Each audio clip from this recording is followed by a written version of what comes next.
DJs. 2 turntables and a microphone. If you're a DJ Hero fanatic, you've probably been burnt by this slogan after hearing that DJ Hero doesn't actually have double turntable capability. My previous video showcasing version 1 of this mod worked well enough, but came with too many compromises to gameplay to be satisfying. So the goal of this mod boiled down to relocating the buttons to the center for accessibility and spinning the platters without a button press. To start, you will need the DJ Hero controller set up to play on the Dolphin emulator. The nice people in the DJ Hero fan server can help you to get this far. Next, I opened the back to expose the circuit board. I want to note that I am using a PS3 controller. My original plan was to reassign the cross, circle, and square buttons to green, red, and blue, but these don't register at all on the Dolphin emulator.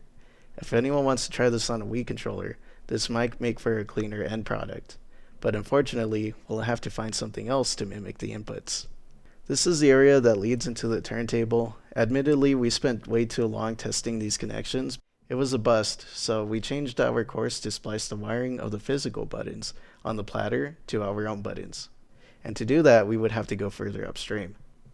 We opened up the turntable and found more wires, but it's still not what we're looking for. It's only until we dismantle the last piece of the turntable do we find our issue. The button PCB is connected to the IR sensor, which gets encoded through this chip before getting sent through the slip ring that allows the platter to spin freely.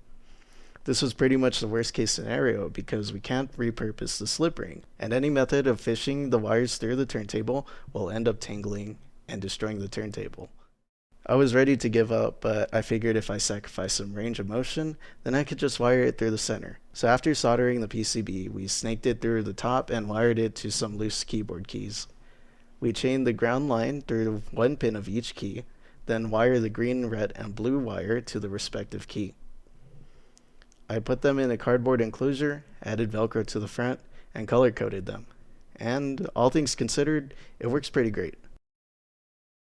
So if you followed my steps, now your controller is assembled. Next we're going to do some simple coding. Download and open the Guitar Hero Double Platter utility. You will need this every time you use the Double Platter mod. Now open the Dolphin emulator. Go to Settings and configure Wii Remote 1. Make sure that your extension is set to DJ Turntable, then go to the Extensions tab. Notice I have mapped everything to the right table. We'll be taking a look at the green right input. I have it written so the green is held down by pressing the green modded button or by scratching the left turntable.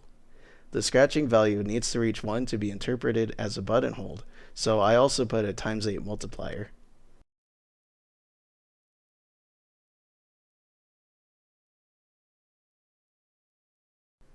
Blue right is also the same, where it is activated by the blue mod button or by scratching the right turntable.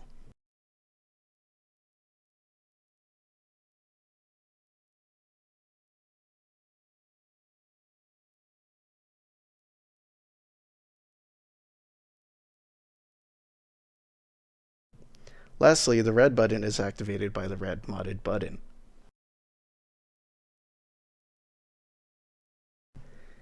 Now let's look at the right table.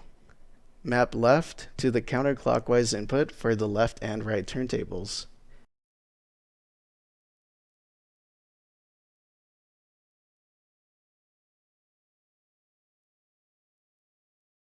Then map right to the clockwise input of the left and right turntables.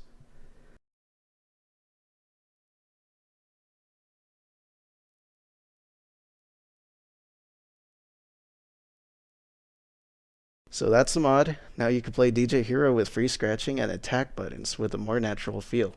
As you can see, it gives the gameplay a new light and generally feels a lot more involved. With that said, I hope you enjoyed my mod, and thank you for watching.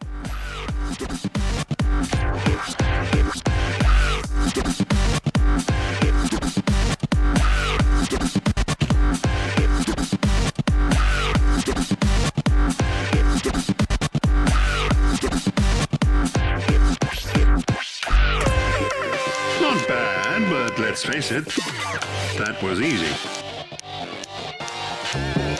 Why don't we take this to the next level? Come on, let's go.